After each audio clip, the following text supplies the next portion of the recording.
Hello everyone. In this video, I will show you how to connect another device to your Xfinity NOW Wi-Fi Pass.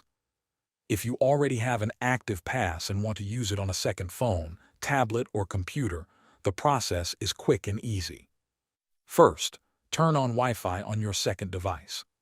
Open the Wi-Fi settings and select the network called Xfinity Wi-Fi from the list of available connections.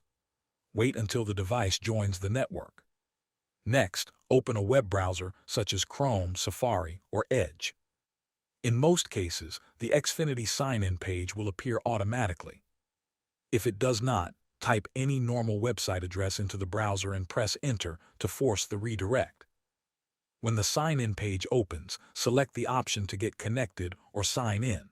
Then enter the same Xfinity ID or email address that you used when purchasing the Wi-Fi pass on your first device. After signing in, follow any instructions shown on the screen to complete the connection. If you purchase the pass using a mobile number or through guest checkout, choose the Get Wi-Fi Pass option again on the second device. When asked, indicate that you already have an active pass, and then sign in with the account details linked to your purchase. Once your information is verified, the second device will be connected and ready to use the Xfinity NOW Wi-Fi Pass. Thanks for watching.